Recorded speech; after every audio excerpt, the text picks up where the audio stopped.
I want to talk really, really quickly about the planet Venus, and I'm going to let your book and some supplemental internet videos fill in the rest for you. Venus is about the size of the Earth and similar to the Earth in terms of its sort of structure and composition, but very, very different from the Earth because of its atmosphere, largely. And in a separate video, we'll talk a little bit, we'll do a comparison of Venus, Earth, and Mars in terms of their atmospheres and try to get to the bottom of how planets that are kind of in a similar place in the solar system can be so different from one another. This is what Venus looks like to a regular optical telescope. It is completely covered in clouds and you cannot see the surface. What you're seeing here when you look at Venus are its clouds. One of the reasons Venus is so bright in our sky when you just look at it with the naked eye is because it is very reflective, because it's completely covered in clouds. Those clouds are in an atmosphere that is much, much thicker than the Earth's and is largely made of carbon dioxide. So if we look at some of the just physical characteristics of Venus, it is about 70% as far from the sun as the Earth is, so 0.7 AU. The Earth is 1 AU, Venus is 0.7 AU, which means it's hotter. When we talked about Mercury, we talked about the fact that the surface temperature of Mercury is about 800 degrees Fahrenheit because it is only 30% the distance from the Earth to the sun. Because Venus has such a thick atmosphere, and the atmospheric pressure on the surface of Venus is 90 times the atmospheric pressure on Earth, its atmosphere is thicker and denser than our atmosphere.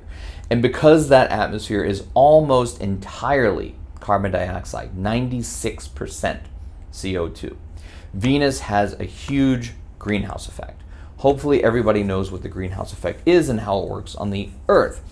Carbon dioxide and water vapor and methane and many gases in the Earth's atmosphere are transparent to visible light but opaque to infrared light. So the light from the sun comes in, heats up the Earth. The infrared light that's radiated from the ground and everything on the Earth is blocked by those greenhouse gases, and that helps the atmosphere to hold in the heat that the Earth receives from the sun. If the Earth did not have an atmosphere, the average temperature on the surface of the Earth would be about 0 degrees Fahrenheit. The Earth does have an atmosphere, and that greenhouse effect helps to keep the average temperature on the surface of the Earth something more like, 60 or 70 degrees Fahrenheit. That is because of the greenhouse effect. Because Venus's atmosphere is way more dense than the Earth's, way thicker than the Earth's, and has way more carbon dioxide. Our atmosphere is less than 1% carbon dioxide. Venus is 96% carbon dioxide. Venus has a ridiculous greenhouse effect, which raises the temperature on the surface of Venus to nearly 900 degrees Fahrenheit. Day or night, equator or poles, no matter where you go on Venus, it is 800, 900 degrees. And that's entirely due to the atmospheric greenhouse effect. So Venus can show you an example of what happens if the greenhouse effect on a planet gets out of control. And we'll talk about why, again in a separate video. The atmospheric composition of Venus, almost all carbon dioxide, is so different from that of the Earth's, or vice versa. Why the Earth? Where is all of Earth's carbon dioxide is a really, really interesting question. A closer up picture of Venus, again, showing that if you're just using a visible light telescope, chances are you're going to see nothing but clouds. So we did not know much about what was under these clouds until the 1990s or so. I still remember when I was a kid, like first, second, third grade, there was a book in our school library. It was a Time Life book about the solar system, and it had a page for every planet. And I should see if I can find this book. It was probably published in 1965. And the pages about Venus, they were speculating what Venus could be like underneath its clouds. And all we know is it's just got a bunch of carbon dioxide. And one of the pages was like, maybe Venus is like a jungle and it's completely covered with plants. And that's why there's so much carbon dioxide. One of them was maybe the whole planet of Venus is a carbonated ocean, like an ocean of seltzer water. And the fizziness of that seltzer water releases carbon dioxide into the air. They had no idea what was going on underneath the clouds of Venus, until we actually went there. Most recently, the mission that taught us the most about Venus was the Magellan Mission. And if you see pictures of Venus that look like this, they are from the Magellan Mission. And it's worth noting that when you see pictures of Venus like this, they are not pictures.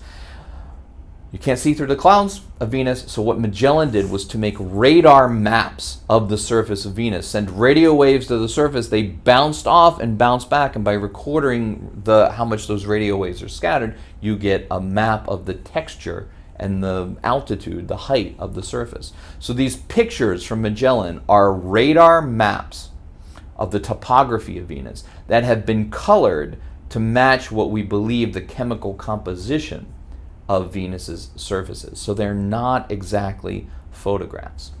But what do we see when we look at Venus? We don't see any mountain ranges at all. We see some of these long, kind of crackly, flowy bits of terrain, and we see lots and lots of things that look like volcanoes.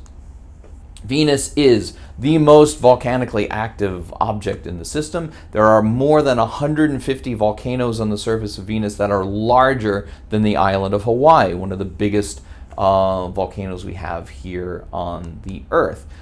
There doesn't seem to be much in the way of plate tectonics. The Earth's crust is divided into these plates that kind of move around on the flexible plastic mantle underneath. They crash into each other, and that makes mountain ranges, or they get subducted underneath one another, and that makes mountain ranges, or they move apart, and that makes rift valleys. We don't see any features that look like mountains or rift valleys on Venus. What we do see are things that look like volcanic features.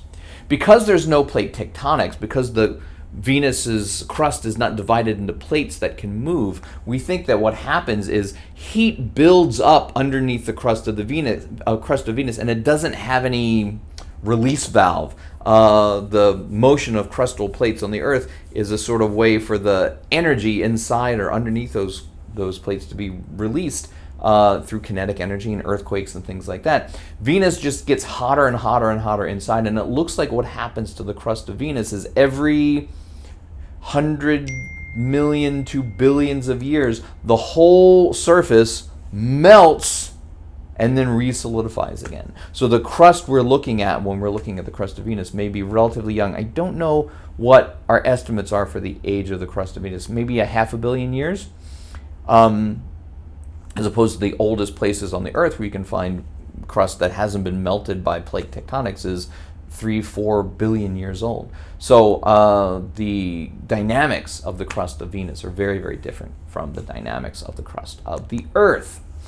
The mountains on Venus are low, and this is again, picture released from the Magellan spacecraft that actually got journalists mad at NASA because NASA released this picture without pointing out this is not a photograph, this is a radar map, and we have exaggerated the vertical dimension of this radar map by like 20 times in order to show the detail a little bit better. And then he sent pictures like this to the news media without being like super clear, like this mountain is not really this tall, it's 1/20th that tall.